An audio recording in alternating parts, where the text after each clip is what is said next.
So on February 1st, 2024, it looks like Bricklink is rolling out an update that I think is indicative of a negative direction to be taking the website. I don't really like making videos like this, talking about current events in the LEGO world, that sort of thing. But no one's talking about this, so it kind of falls upon me to take up the mantle. So let's get into it. If you haven't seen any of my work before, my name is Slugger, and I make really niche LEGO videos, I think. These are videos that are focused on the minor minutiae behind bricks and the parts and sets and how they all link together in the larger LEGO tapestry. A resource like Bricklink to me is invaluable. I use Bricklink every single day of my life. Now, that doesn't mean I'm always shopping on it. I'm not always buying things off of Bricklink, but I do use this as the tool that I think it is. Before I get into more of that, what is the update? Well, let's talk about that.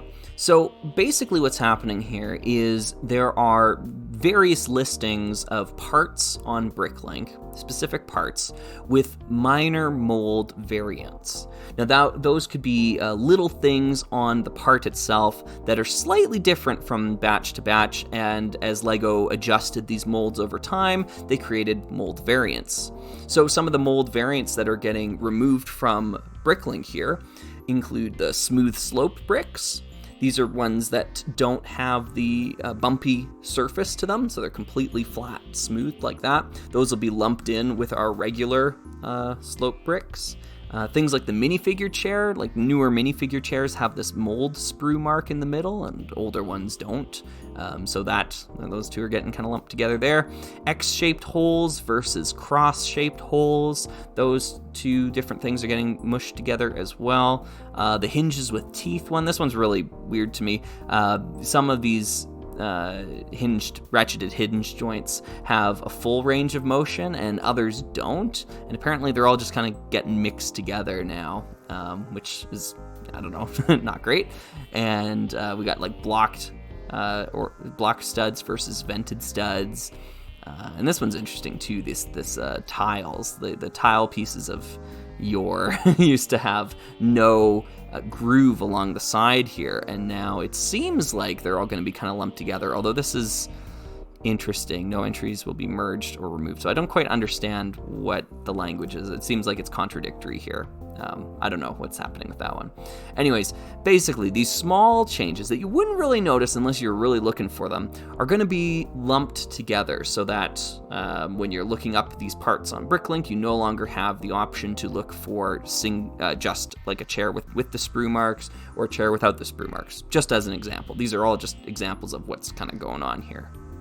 So why is this change good? Let's start by talking about that. Why are they doing this? I think, by and large, this is to help sellers out. So if I'm selling on Bricklink here, I don't want to go through the process of having to separate out and count the number of teeth on these, ratcheted hinge joints here, or check to see that all my tiles have grooves along the side.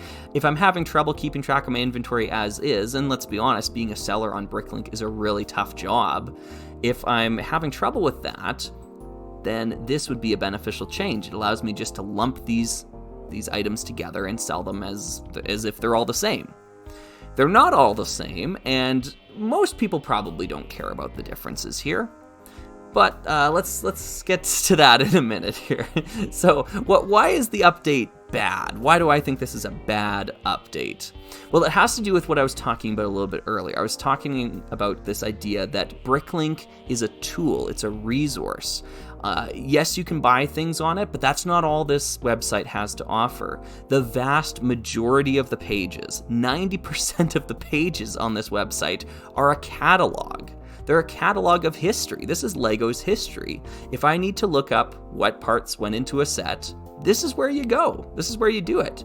There is no resource like this on LEGO's official website. The LEGO group themselves bought Bricklink, right? This is the official resource now. So the fact that they're going through now and starting to erase some of this information, this is information that has been gathered over the past several decades of accumulation over time. Different sellers listing these things, different people going in and recording all of this information. Now it's seemingly being erased, being taken away, removed from the internet. So if I wanted to know where this smooth sloped brick came from in my collection, if I wanted to figure that out, I will no longer be able to do so once this change is enacted.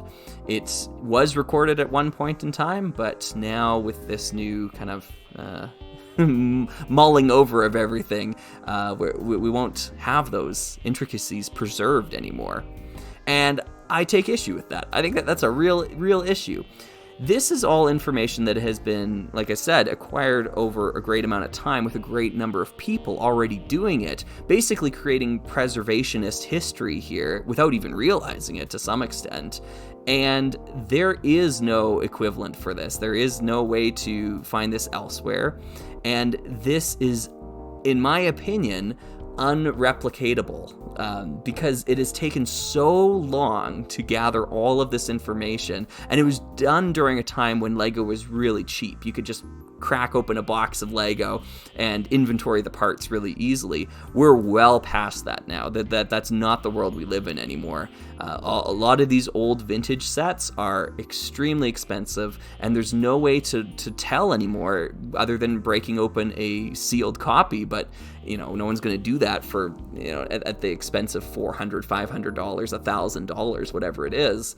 So we have Bricklink. Like, this is the only resource that exists like this. So let's take a look at a hypothetical here. Let's say I ordered the Megacore magnetizer from someone on Bricklink. The seller said it was complete. They listed all the parts together, one big set. I bought the set. They shipped it to me. I built the set, and it was all there, all is well. However, I noticed as I was constructing it that some of the grill pieces had this little groove along the side of them, and some of them didn't. So I was curious about this and decided, well, maybe I need to look that up and see which part actually came with the set. Was it the grooved variant or was it the ungrooved variant? And as I'm scrolling down the part inventory here, I'm seeing that these ones are supposed to be without the groove. See, it's noted here. It says red tile, modified 1x2 grill without bottom groove.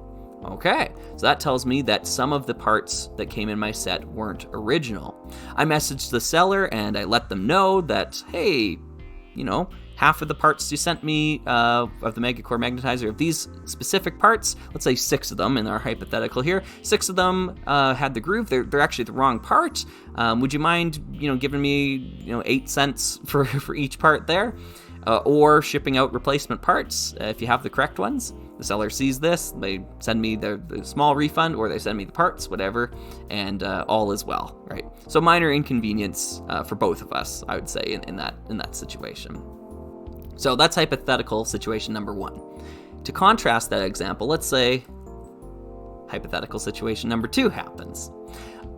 Exact same premise. I buy the Megacore magnetizer, the seller ships it out to me, I build it, it's all there, it's all complete. However, I notice while I'm building it that half of the grill pieces have this bottom groove on them and half of them don't. Now, in this future scenario that Bricklink is going to push out on February 1st, I should say, I scroll down, I check the inventory here, and all it says is just grill piece, right? It says red tile, modified 1x2 grill.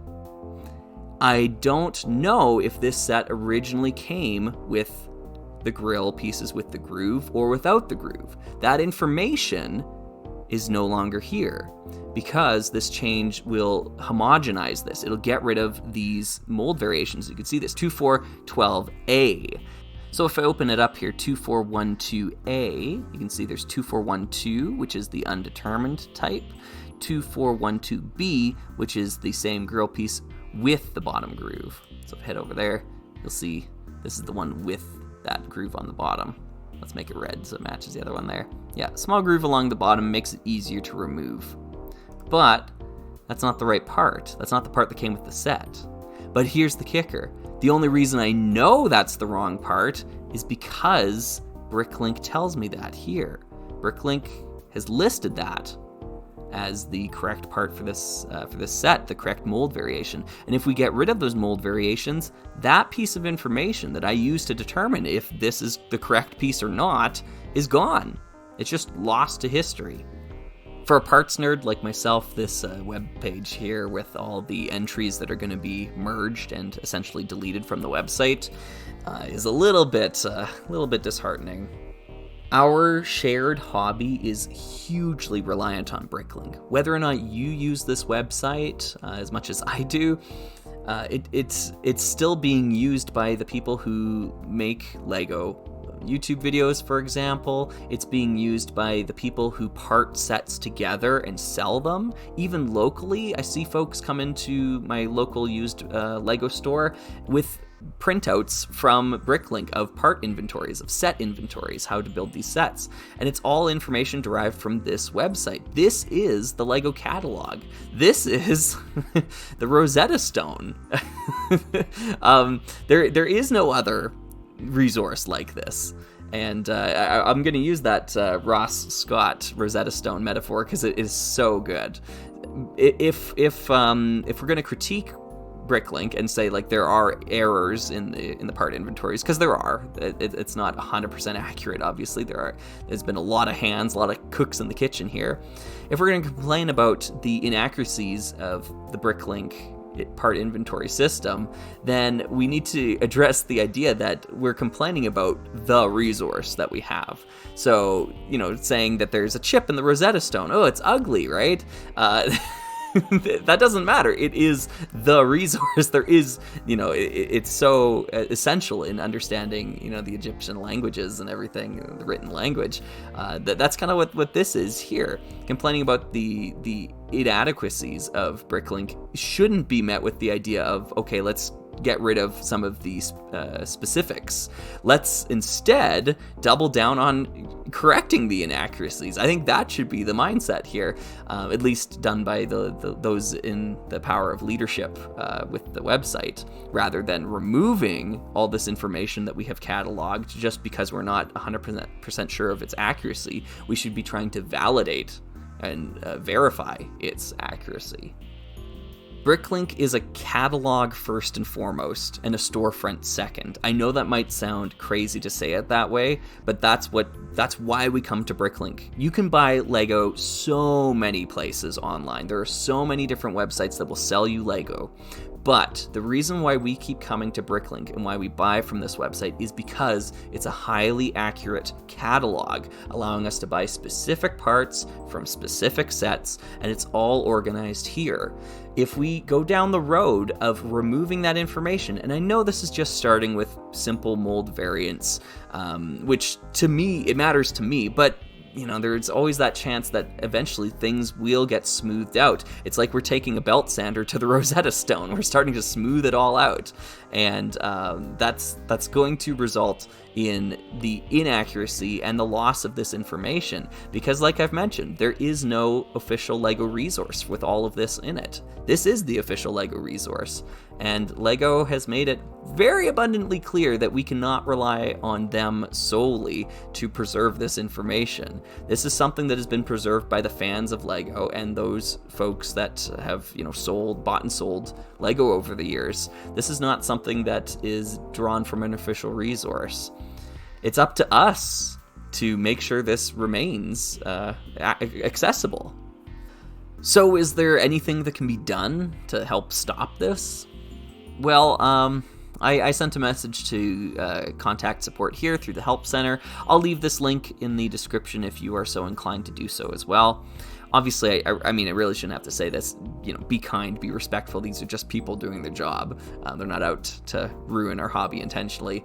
I think, honestly, what's happened here is that the admin at Bricklink have been receiving, feedback from sellers, complaining about keeping the part inventory and having to differentiate up all these little mold variants, but they haven't heard the other side of the story. They haven't heard the folks that rely on this information being there, being accessible, or who care, or who watch the videos of those who do care about this. So I think just letting them know that there is another side to this debate here is important. So if you are so inclined and you want to send them a message, be my guest. Who knows if anything will come of this? It's worth a shot.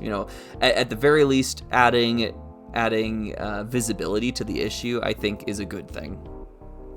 If you want to send them this video as a summation of what the issues are here, if it speaks to you, you can feel free to do so. You have my permission to do so. I don't make any ad revenue off of this. This is it's not monetized, anything like that. So I do this just to help raise awareness about it. I have a hunch that more people care about this than know about it.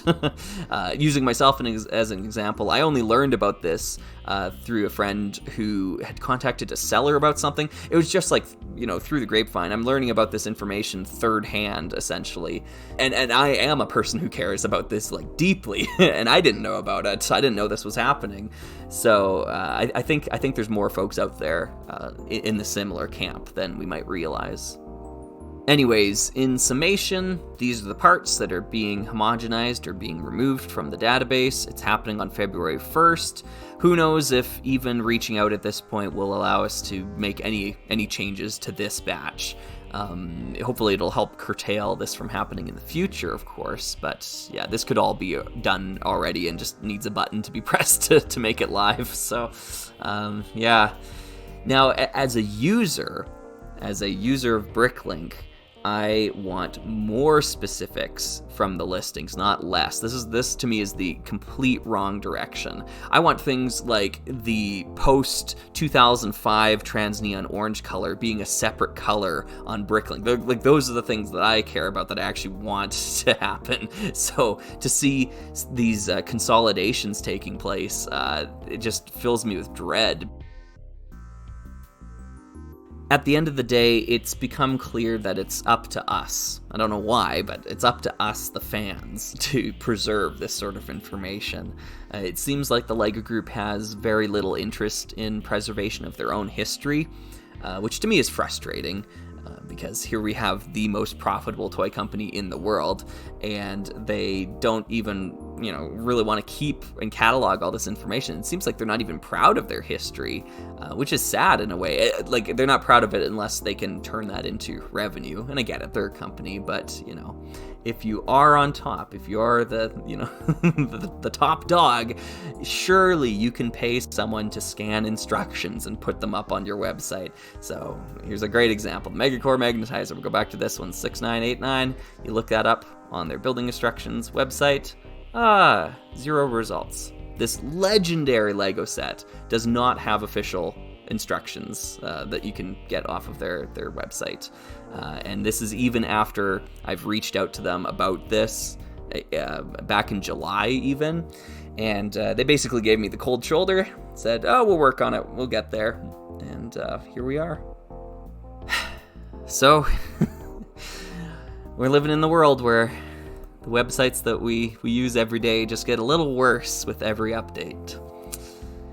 Anyways, if you want to reach me, the best way to do so is here on YouTube, which is, well, now that I mention it, a website that gets worse with every update. If you want to connect directly with me, you can connect with me on Discord, which, actually, now that I mention it, yeah, that one got worse with a recent update, too. I'm also on Instagram. I'm not very active there, but yeah, that one got a lot worse with an update. I have a Twitter. Yeah, that one got way worse with an update.